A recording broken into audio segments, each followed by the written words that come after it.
All right, let's look at a different kind of wall from a gravity wall. I'm going to call this an anchored wall.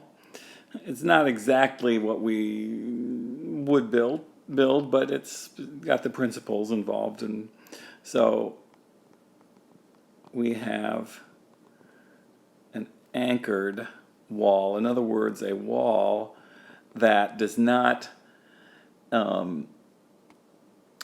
use gravity. In other words, the weight of the wall is not what's giving the resistance or making it stable. In this particular case, it's, the anchor plays a big role in the behavior of this particular wall. So let's take a look at it. I'm going to use time as involved in here in the sense that I'm showing how this wall is built so that we're going to call it t equals 0 minus, which means when nothing is there, just the soil. So in other words, at t equals 0 minus, this is my situation. I just have, for instance, sand. I just have my soil there. And then we're going to assume that we can instantaneously build the wall and the anchor so that at t equals 0, I have my wall. It is embedded in the sand, so there's my wall, and I have a rod or cable there connected to an anchor. So my wall appears instantaneously at time t equals 0. And then what do? Well, we excavate behind the wall. And that, we're saying, takes place also instantaneously at t equals 0 plus.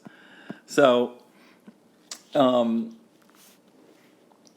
way these walls are often built is what? We drive this wall into the ground, and then we can dig a trench and install an anchor and then backfill it. Obviously that takes time, but we're going to say that part is done very quickly, and we will say that the excavation of this soil behind the wall also takes place instantaneously. So we're going to analyze this wall. I'm just going to make the comment we could also analyze the anchor, and so this is our anchor, and this is the cable that is connecting the anchor, and there's some sort of tension in this cable, and resisting the movement of that anchor is we have a passive zone over here, and we have an active zone over here, and then we have friction on the top and bottom, for instance, and we have friction around it. So we could analyze that anchor in a way that's a little bit similar to analyzing our gravity wall. But we are going to focus on the analysis of the wall itself. That's what we want to talk about right now. Okay, so like I said, we don't necessarily build them exactly like this, but if the wall is not embedded too deep, and that's a different situation, but let's just say that, what we can have, or one of the failure modes we're considering, is that we're going to say that the anchor works perfectly. In other words, my anchor is there, everything's connected perfectly, and that means that the anchor point does not move. If that doesn't move, then a mode of failure that we can have is that the wall can rotate about the anchor point in this manner that I've shown here. If we have that situation and the wall is perfectly rigid, so I'm showing a perfectly rigid wall for the sake of discussion, what do we have? Well, again, we're going to have an active zone here, and we're going to have a passive zone there. Why is this is active because the wall is moving away from that soil. And this is passive because the wall is moving toward that soil. So I have active zone here, I have a passive zone here. Now if the wall is perfectly rigid, what do I have? I've got a passive zone here. Why? Because the wall is moving toward the soil. But what we're going to do is we are going to ignore that passive zone, and here's why. It's conservative. I like to, so this is failure caused by kick out of the base, in other words, rotation about the anchor. And if you look at this, the passive zone is what keeps this wall stable. So in a sense, we can say passive is good because the passive helps us. A high passive resistance makes the wall more stable. So we want a big passive. Passive, and obviously I'm oversimplifying this, but just to get it into your mind, that passive is good. We like the passive. On the other hand, the active is bad. That's the active is what's pushing this wall, and a higher active pressure is going to make our wall more unstable. So just to let you know, so if we're looking at this, passive is good, active is bad. Well, what does this passive zone do for us? Well, it helps us. It's also going to resist rotation of the wall. But if I ignore this, if I say it's 0, then that's being conservative, and typically it's generally pretty small anyway because it's pretty shallow, and so we can be conservative and just ignore that particular part of it. So we're going to look at the active region below the anchor point, and then the passive region over there. So that's what we're going to do that's what we're going to do in our calculation. So let's just go through a little example, and everything is going to be more clear. Okay, I've done a couple things here. That one, we're doing this anchored wall, so it's different from the other wall that we're doing. The other thing that I'm showing here that's different is that I now have two different kinds of soil. I've got sand and clay. And that adds a little complication that we need to take care of. Not much, but I'm going to show you how to do it. And notice that our water table is right at the top of the clay in this particular problem. These are the depths, and you'll notice that the anchor is 1 meter down, and the total wall length is, the depth is 7 meters. The height of the wall, we're calling that the height of the wall, is 4 meters. So those are all the dimensions. We have the properties of the soil here. I've got gamma D, gamma saturated, Ka, and Kp given for both the sand and the clay. The sand is dry, so I'm going to use gamma D. The clay is saturated, I'm going to use gamma saturated. I can cross off the other ones so we don't get confused when we do our calculations. So, little bit of a trick to the depths that we're going to use. So in other words, we're going to have our same table: depth, sigma v, u, sigma v prime, sigma h prime, sigma h. So same table. Now, how do we handle this interface between the sand and the clay? Well, the way we have to do this is we are going to take, I'm going to use the terminology, since this is at 4 meters, that interface is at 4 meters. At 4 minus, I'm in the sand. And at 4 plus, I'm in the clay. What do I mean by 4 minus and 4 plus? Well, 4 minus is the same as 3.9999999, for instance, just to make sure you understand this. And 4 plus is 4.000001. So we have to do that because, as we will see later, that the active earth pressure coefficient in the sand and the clay are not the same, so we have to put a division there. So the way to make this table, again, we're going to have, this part of the table is going to be the active, and then we're going to have the passive down below. So just as we did before. And another way to separate this out is I like to put in a line here. This line separates out the sand and the clay. So if we look at it, so for the depths that I'm interested in then, in the sand is going to be 1. Why 1 and not 0? Because 1 is where my anchor is. So I don't start at 0 on these. I start at the anchor point because we are ignoring the little bit of passive pressure that might take place up there. So we start at 1. And then we go down to 4 minus or 3.99999. And then we're at 4 plus, and then we're down to 7. So those are the depths that we are interested in.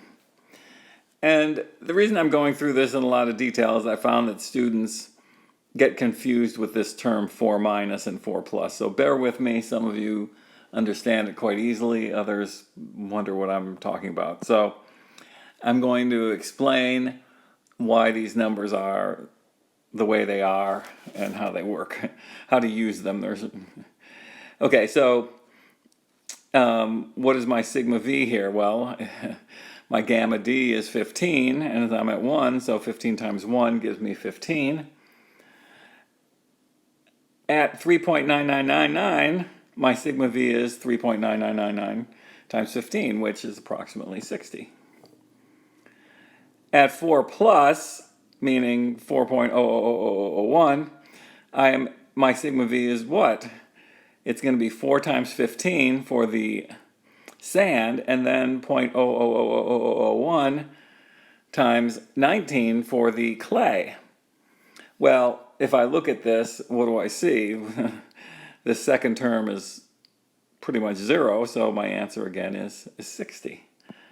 So what students some students get confused about, and that's why I'm spending time with this, is that the sigma v at 4 minus is 60, the sigma v at 4 plus is 60. Eventually, you could, when you start to see it, you'll just go, okay, just 4 times 15. Same sigma v at 4 plus and 4 minus. Sigma v is the same. When we get to the sigma h prime, that's where it's going to be different, and that's why we have to do this method. Okay, so it's 7, it's what? 4 times 15 plus 3 times 19. That's my sigma v.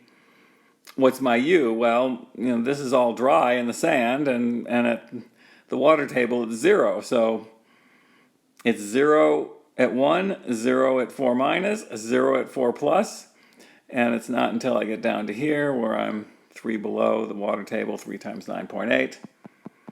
So there's my u's.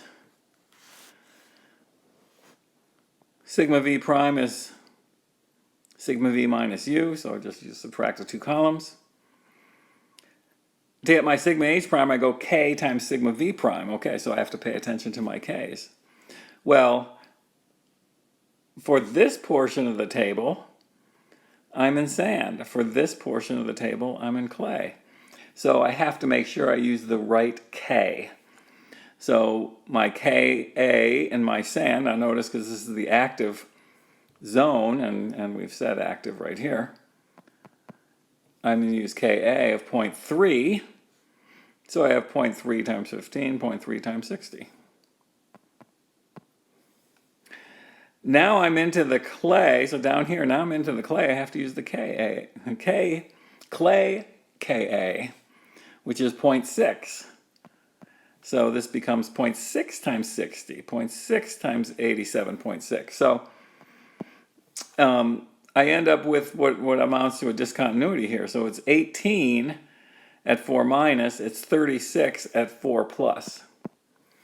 And then my sigma h's, again, I simply add sigma h prime plus u, add the 2 columns, And again, I see a discontinuity 1836 right there. The passive zone, I'm now looking on this side. So at 4, at my 4, well, I have 0 above it, so it's 0. At 7, I've got 3 times 19 because I'm in the clay. So I'm now looking at the passive side. And then the U is 3 times 20, no, 3 times 9.8. And we just do the same things here. To get sigma V prime is sigma V minus U. And now once I'm down here, I need to use my Kp in the clay because I'm in the passive zone. This is a passive zone down here. So my Kp is 2.2, so I use 2.2 times 27.6, 60.7. And then again, sigma h is sigma h prime plus u. I put this in. And I get my sigma h's, and as before, what do? We plot the sigma h's. So we plot those values right there. Okay, so let me plot the total horizontal stresses sigma h. I just look at that column, and I've listed the column right here. So I'm plotting 4.5, and then the next one is 18, and then it's 36, and then it's 82. That's on the active side. And then on the passive side, I have 0 and 90.1. So I've plotted that out. Okay, I want to introduce a new concept. This is the total horizontal stresses. Now we're going to look at what's called the net stresses. How do I get the net stresses? Well, we take the passive minus the active. And you can say that the left side is negative, however you want to do it, but it's pretty straightforward. In other words, I'm going to take the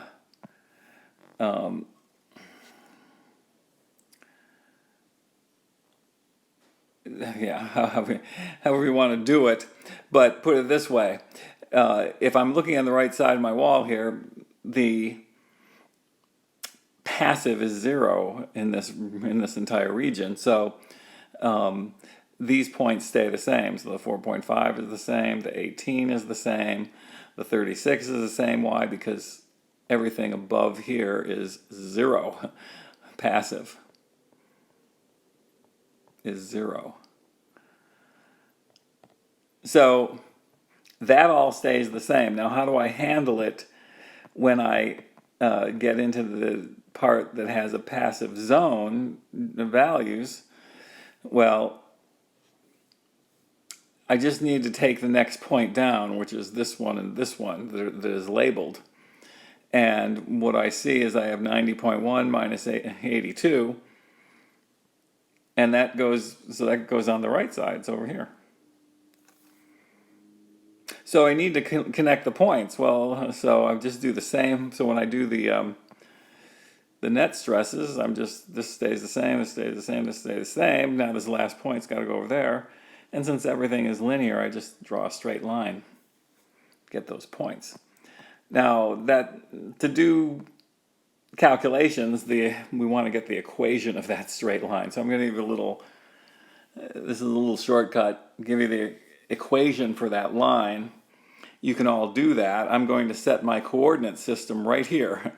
So I have my XY coordinate system there. So in other words, the origin of my coordinate system is right at the ground surface on the passive side. I have my X, I have my Y. And now I'm going to write the equation of that straight line given the coordinate system that I've established. And the way to do it is to write the coordinates of those points. So this is the easiest way to do it. It's pretty straightforward because you can all write the equation of a straight line given the coordinates of 2 points. But I'll remind you on how to do it because you may have forgotten, and I'll just show you real quickly. So given my coordinate system, So again, there's my coordinate system. I want the coordinates of this point. Well, that point is negative 36, 0. I want the coordinates of this point. Well, that point is going to be 8.1, negative 3. Okay, so I think you can all agree that those are the coordinates of these 2 points. Why is it negative 3? Because it's 3 meters below the origin. And why is it 8.1? Because it's in the positive x direction.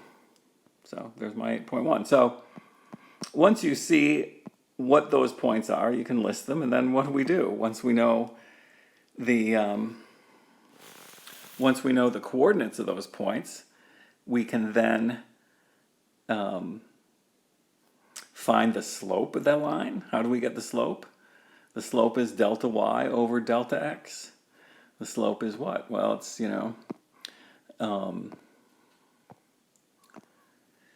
delta y, well, the 2y, I take the 2y coordinates, and the 2y coordinates are going to be, let me just write it out this way, so it's going to be negative 3 minus 0 divided by, so that's the 2y coordinates, and then the 2x coordinates are going to be the 8.1 minus negative 36. This goes right back to your basic. And that gives us, you can put the numbers in there, but, oops, sorry. That gives us a slope of negative 0.068. And I think you all agree, you've learned enough about that, that's a line with a negative slope. So just to make sure your signs are correct, it's easy to make a mistake with the signs, but just to make sure your signs are correct. Look at the line, make sure that if it has a positive slope, put in a positive slope. If it's a negative slope, put in a negative slope. So the next thing that you want, what we want to find is we want to find this little intersection point here. What is the y value of that point? And so by writing the equation of this line, and we're just using y is equal to mx plus b, which you can all do, we're going to be able to get that point, because that's going to be the point at x equals 0. So the next part of getting the equation of that straight line, we note that at x equals 1, at x equals 8.1, right there, at x equals 8.1, y is equal to negative 3. So I plug that into my y equals mx plus b equation. So y is negative 3, so there's my y. My m is negative 0.068, that's my m. My x is 8.1, that's my x. And then I don't know my b, so I just leave b. I now solve for b. And that gives me that b is negative 2.45. So my equation for that line is y is equal to negative 0.068x minus 2.45. Again, you can all do this. You've done it a million times, so the only purpose of that was to refresh your memory. If you want to get a little practice, I will say, write the equation for this line and find y at x equals 0. So in other words, I'm giving you that point, which is negative 6, negative 5. That point, which is 8, negative 12. And I want you to write the equation of that line. And then ultimately, I want you to find write the equation of that line, find y at x equals 0. Then you're going to create two triangles. You got a triangle here and a triangle there. I want you to find the areas of the two triangles. And then I want you to find the centroids of those two, the locations of the centroids of those two triangles. In other words, find the y coordinates of the centroids.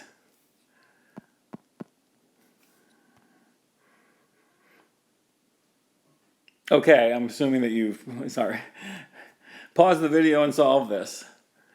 So pause it here. Okay, I'm assuming that you've paused the video, you've solved this. I'm going to go through it real quickly.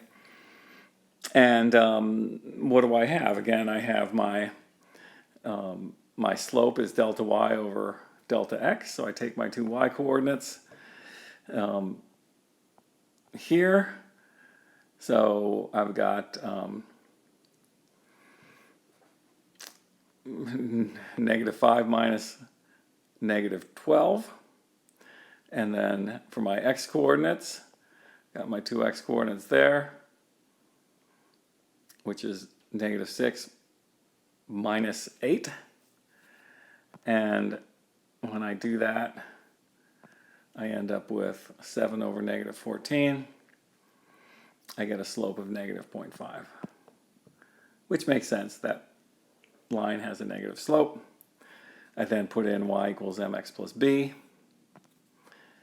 Y is equal to, I'm going to put in the slope, -0.5x plus b.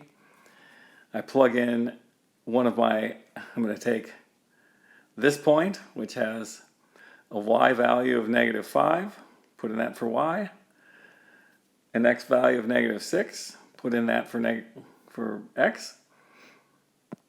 I then solve that equation for b. I get b is equal to -8. Y is equal to -0.5x minus 8. So what do I want to do now? I want to put in x equals 0. So I put x equals 0 into that because I'm trying to figure out that point right there. And that point is at x equals 0. So I put in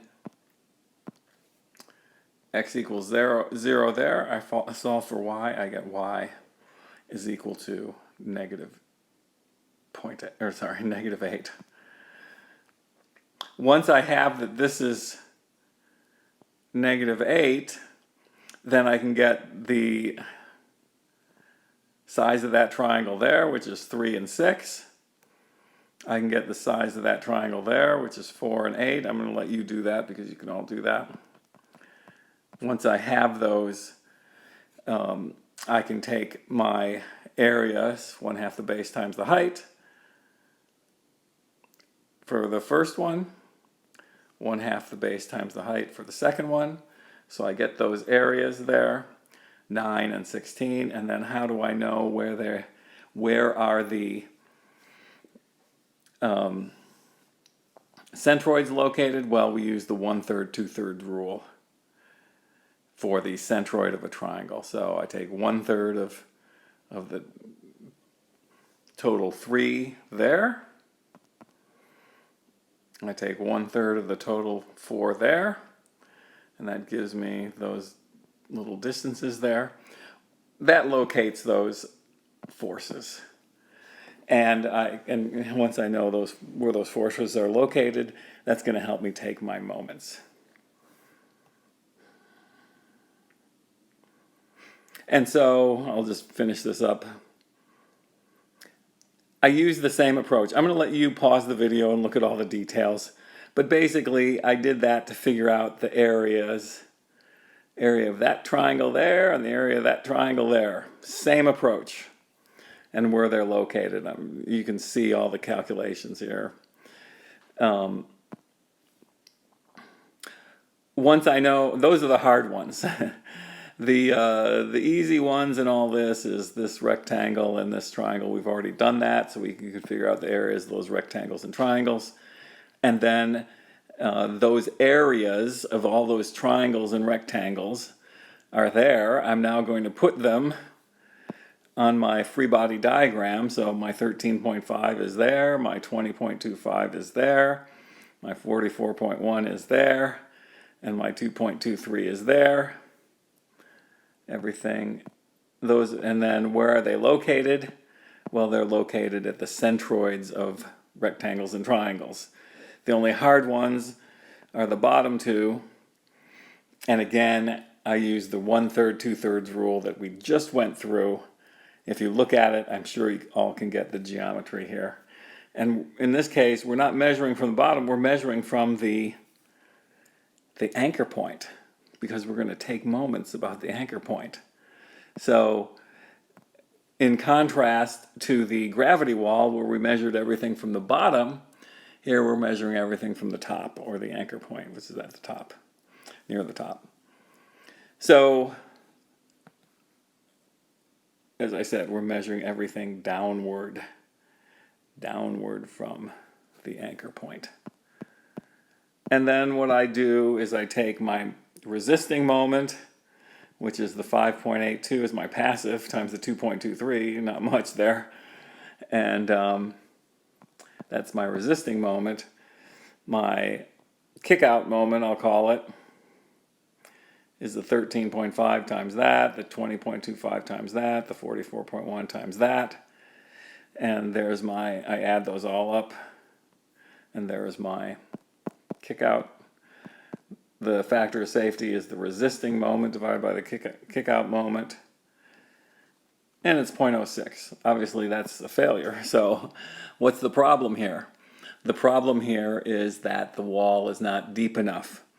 We have to make our wall deeper. It's going to fail if we don't. So in contrast to the gravity wall, what do? We make it bigger and heavier if we need more capacity for the wall. If our factor of safety is low, we make it bigger and heavier. We can also embed the wall. So you can do a number of different things. So with a gravity wall, but for an anchored wall like this, we have to make it deeper in the ground. Okay, I'm going to stop there.